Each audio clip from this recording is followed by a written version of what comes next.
My name is Amy, a 27-year-old office worker. I just got married half a year ago. I met my husband James at a barbecue party thrown by a couple of colleagues at work. At that party, the colleague had invited her female friends from work, and her boyfriend gathered his friends from college days. Looking back, it seems like it was a setup as a place to meet new people. My family is quite strict. My dad is a company president and enforced strict discipline since I was a child. I even had a curfew until high school. I had never been to parties before and felt shy in large gatherings, especially around many men. That day, I mostly talked with the female friends of my colleague. James was the first one who approached me. Amy, the meat here is ready. You haven't eaten much, have you? Don't be shy here. He said this with a smile, creating an easy-to-talk atmosphere, and we quickly hit it off. Thanks to James, who was great at livening things up, I naturally joined the group and had such a fun day that time flew by. On the way home that day, he asked for my contact information, and the next day, I had a great time yesterday. I'd like to meet just the two of us next time. I received that message. Gathering my courage, I replied, "Me too." Immediately after, the phone rang. Really? I'm so happy. When should we do it? Where do you want to go? My heart raced with such exchanges. I was so happy when he asked me out at the end of our first date that I said yes right away. After one of our dates, he was driving me home, and when we arrived at my house, he seemed a bit surprised. Amy comes from a wealthy family. I heard a bit around about it at the barbecue. Wow, what a mansion. Is your dad the president? Yes, kind of. Do you know Davis Group? Davis? Of course, everyone knows it. Wow, so Amy is the daughter of such a big company's president. I'm not really a daughter of anything. No, I wonder if it's okay for someone like me to date you.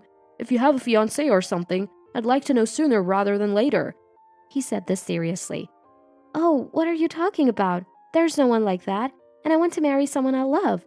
I have a brother and a younger brother, so I'm not going to take over. Really? Really. That conversation was only for that moment. Even after knowing about my family, he didn't change, and our relationship continued smoothly. Then, about a year later, he proposed, and after introducing him to my parents, we got married. He's been kind even after marriage. About a month ago, when Mom told me that Dad wasn't feeling well and was going to be hospitalized for tests, he comforted me, shocked and upset, and suggested we go see him in his car. At that time, the test results hadn't come out yet, and Dad, "I'm sorry to worry you. I've just been busy and tired lately," he said with a smile. But that weekend, we were called to gather at my parents' house. My brother's family, my husband and me, and my still single brother. The last time we all gathered like this was at our wedding. A bad feeling crossed my mind, and sadly it came true. Dad had cancer metastasis, and it was already inoperable. No, I was surprised. They said the test results would come in a week, but actually they called me the next day. I got a terminal diagnosis. Dad spoke bravely, with Mom holding back tears beside him. That's so... I couldn't stop crying, and my husband put his hand on my shoulder. My brothers couldn't believe it and couldn't find the words right away. But that doesn't mean I'm dying tomorrow. There's a lot I have to do, not just for the house, but as the head of the company. I need your help with many things. It seemed he was mainly speaking to my older brother. And James, Dad addressed my husband, who was comforting me. I'm sorry for this happening when you're newlyweds. Please take care of Amy. Of course, Mr. William. I'll do anything you need. I cried again at their words. Dad strongly wished not to be hospitalized, so he received palliative care at home. Fortunately, the medication worked well, and Dad was initially not bedridden much, thanks to his willpower. It's hard to believe he's seriously ill. He's so active, Mom said. The secretary, executives, and lawyers were informed, and Dad proceeded with what needed to be done. Mom dedicated herself to caring for him, and my brothers supported Dad both personally and professionally. My older brother, the heir, had built a house near our parents even after getting married, and my younger brother still lived at home. I also tried to stop by my parents' house after work and made sure to visit Dad on weekends. My husband came with me on weekends and said things like, "You don't have to cook dinner on those days you stop by your parents' house," for which I was grateful. One day when I stopped by my parents' house and came back, my husband was already home, and I heard voices from the living room. Maybe he's on the phone? I quietly entered the living room. That's why, probably soon. He won't last much longer. I felt a wave of anxiety. thinking I heard something unsettling. What was that? What does it mean? Whoa! My husband, startled by my sudden entrance, quickly hung up the phone. You're back! Welcome home! I'm home. Hey, who are you talking to just now? What were you talking about? It wasn't about Dad, was it? What are you saying? Of course not. I was just talking to a friend about a game. Remember that gamer guy? But I thought I heard something about not lasting long. That's about the game. He's in a tournament and having a tough time. Something about his opponent running out of items and it's getting risky. Oh, I see. Sorry, I thought you were talking about Dad and got really scared. Amy. My husband gently grasped my shoulder. It makes me sad to be misunderstood like that. I do worry about Mr. William and I still wonder if there's any way to cure him. He said earnestly. That's true. Sorry, James. You're always so kind. I just visited Dad and I guess I was feeling down. I haven't been eating much lately. I see. I'm sorry I can't do more for you during this tough time, but it's not good to always look so sad. Maybe go out for coffee with friends sometimes. You're right. I felt relieved by his demeanor and guilty for doubting such a kind man. Then, a month later, despite our hopes, Dad passed away. Mom, my brothers, and I, who were called, made it in time for the final farewell, having so much to do immediately afterward.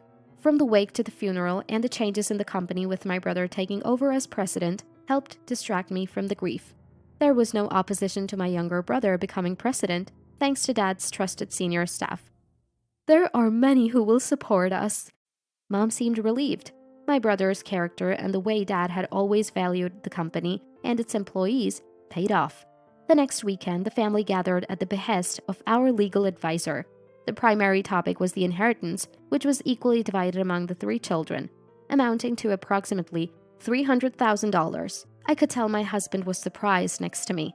I was shocked by the unimaginable amount, grateful, yet wishing more than anything that Dad had lived longer. There were discussions about the company's shares and properties, and the rest was to be continued another time. Exhausted from all the difficult conversations, I headed home. I'm going to rest for a bit, I said to my husband and started towards the bedroom. Yeah, take your time. About the inheritance, since no one objected, is that decided then? I guess so. Why? No, just surprised by the large amount. It's daunting. Yeah, it surprised me too. I entered the room, pondering his words. More than expected. I mused vaguely, then dozed off. Waking up, I quietly headed to the living room. Seriously, 300,000. No mistake. Wow, that's huge. No, it's okay. How much I've worked hard and, Oh, she's up. Gotta go. Bye. Who was that? Suppressing my surprise, I asked him, who had been on the phone. Oh, that's Mom. She was worried about how you're doing, Amy. I see. Well, she said she wants to come over this weekend. There's a new cake shop she wants you to try. Okay, then I'll buy some nice coffee. I smiled and he nodded happily, but a definite suspicion had formed in my mind. The day before mother-in-law Kathy's visit, I stopped by my parents' house. Mom, how are you? Feeling a bit better? Yes, you don't have to come by so often. Olivia is always worried and stops by too. Are you eating well? Olivia is my brother's wife, modest yet firm and compassionate. She had been devoted in caring for Dad and supported Mom during the funeral. I think my brother really married a good person. Yeah, don't worry about me. But actually, I have something I want to discuss. Oh, what's up? There's something that's been bothering me. I started to share my doubts about my husband while drinking the coffee Mom had made. Then, the next Saturday, Kathy came over. She had attended Dad's wake and funeral, and this was the first time we met since then. Amy, I'm so sorry about your dad. I brought some delicious cake to cheer you up a little. Kathy, thank you so much for everything. Please have some coffee. Oh, thank you. As the 3 of us ate cake, my husband brought up the topic. So, about the inheritance. Yeah? Can you transfer the $300,000 to Mom's account? What? It was a conversation I never expected, and I was momentarily stunned. I don't understand what you mean. That much money? It's too much to handle, right? You're part of our family now, so I think it's best to transfer it to my parents' bank account. What? I couldn't comprehend his words. Are you saying you need to borrow some for a car or something expensive? Ha! Borrow? It's our money now. Our families. My husband burst into laughter. Our family. Of course, the family you married into. Your money is our money now. Kathy continued with a smile. I'll manage it properly. You can ask when you need it, but you have your salary, right? Wait a minute. I don't understand. Why does it become Kathy's money even if it's our family's? Well, that's how it is. It's our money now. And of course, Mom's too. This is absurd. What are you saying? Don't worry, your family too. First, we'll build a big multi-generational house. Maybe buy a car. We can afford it with $300,000. James, you're so eager. But yes, we should start on the multi-generational house soon. So, transfer it to Mom's bank account now, okay? Please, Amy. A son's wife's money is our family's money. I was stunned by the true colors of this mother and son. A hope I held was not only crushed but surpassed by their appalling behavior. James, did you marry me for my family's wealth? Huh? I really do love you. It's just that you're a wealthy heiress, Amy. Huh. When I heard you were an heiress and found out about the big company, I decided to marry you right away. That's right. I welcomed it too. James has always cherished you. Cherished me for my family's wealth? Don't make such a scary face. Once you are married, you're part of the husband's family, so it's natural to hand over the wealth, right? Lucky he got sick so soon. I was shocked. I thought we'd get a lot in the future, but never expected him to go to heaven so soon. What a terrible thing to say! You were hoping for Dad to pass away? I couldn't stop trembling. He got cancer on his own. If he can't be saved, it can't be helped. We just prayed for him to be at peace soon. Yes, it's better for him to pass away quickly and leave the inheritance to his children. That's what Dad would have wanted.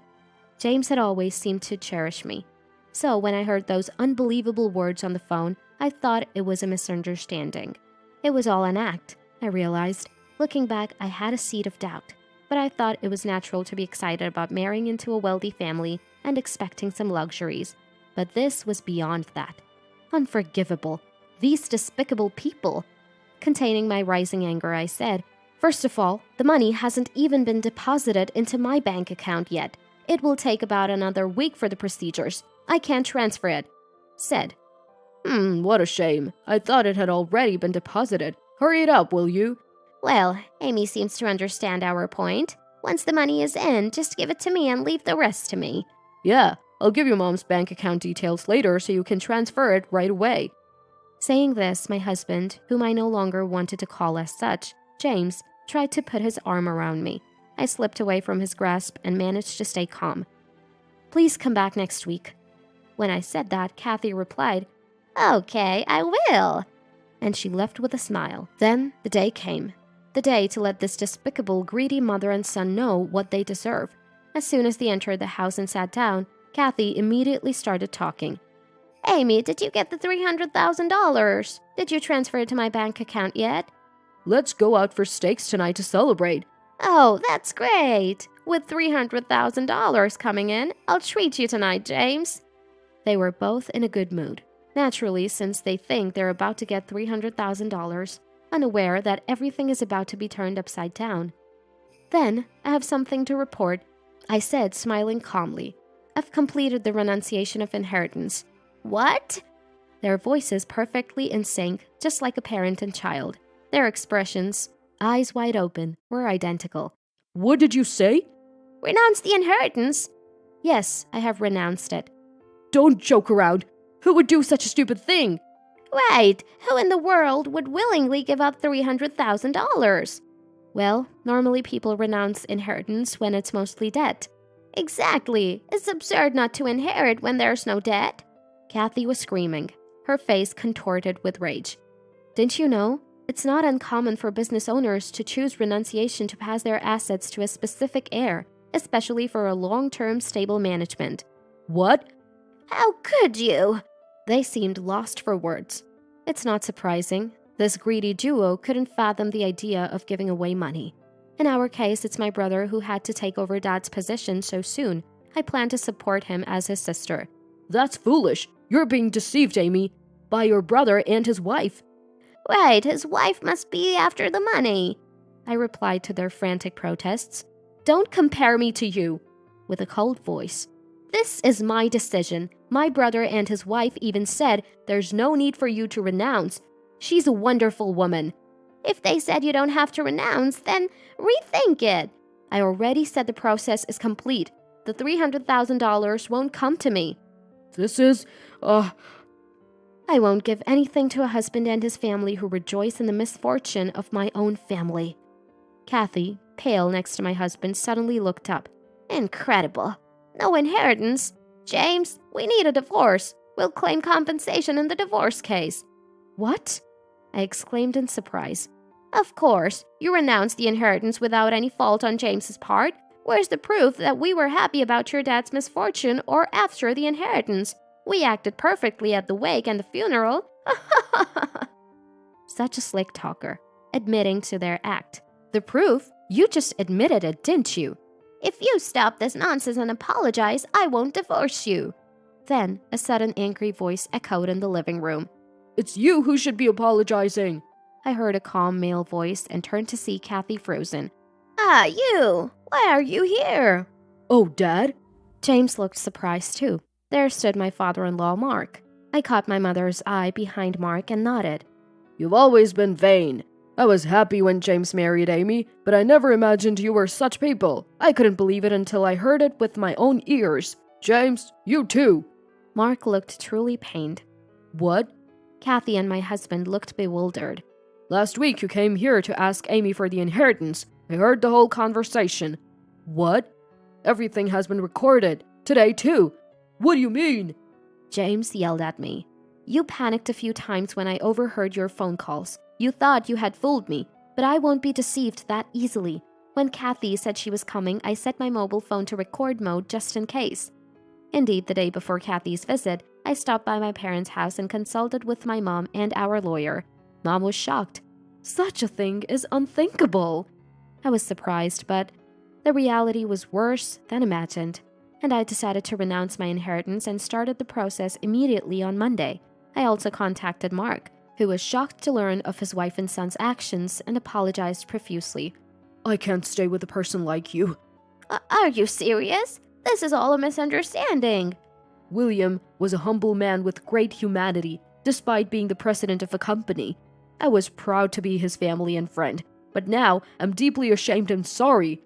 Mark deeply apologized to me. Amy, I'm truly sorry. You can divorce immediately, and I won't allow any nonsense about compensation in the divorce case. Hey, Dad! Shut up! Don't say another word, you disgrace! If you have a complaint, let's show today's and the other day's recordings to your colleagues and all our relatives. Ah!